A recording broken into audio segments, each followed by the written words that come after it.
Hey, it's Tom from Tom's Toons. This is going to be a fun one, I think, for a lot of you. Just a quick one. We're going to look at the two ways that pontoons are made. Behind me is a set of pontoons that we've cut down from about 20 foot to 15. That's what I cut off.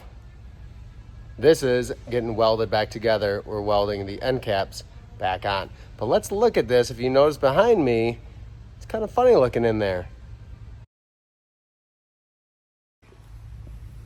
On this particular set of pontoons, we have a baffle here. It's just stitch welded in, and this has 3 holes in it. What the baffle is doing is giving structure to the cylinder of the pontoon, but also with these holes, it's allowing water to pass without rushing fast, so it won't slosh. Water can make its way through these out the drain plugs that are in the bottoms. Drain holes in the bottoms of the end caps. If you notice, this pontoon on top has no additional holes or bungs or drain plugs. But if we look over on this other boat, on this frame, this pontoon, we have bungs or drain plugs. These actually have a hole in the top, just a pinhole to allow air in and out, but to prevent water from traveling. You're gonna have another one on the nose cone and then an additional one towards the stern. This pontoon is chambered so that where there's a baffle there, the baffle is full welded in and it's fully sealed off. There are no holes in it.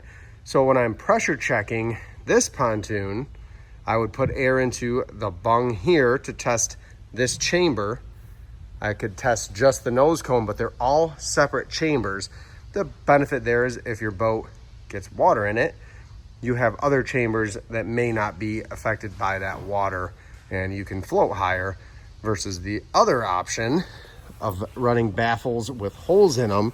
Now you have to pull your boat out in order to drain what's in there, as this whole log could potentially fill with water.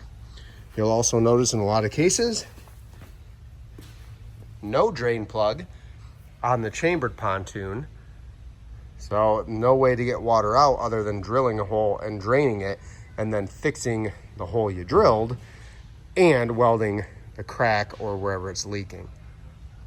That's the two ways that I've ever seen. There may be more, but from what I've seen, you're either gonna have baffles where water can run through, or you're gonna have chambers where water cannot run through. Not always easy to tell which your boat is, other than seeing those bungs on top.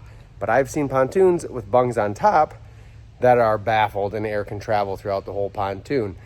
Hopefully this has been a little educational in terms of how these are made and what to expect if you do hear water in one of your pontoons, of what might be happening inside. Thank you for watching. We'll see you on the next one.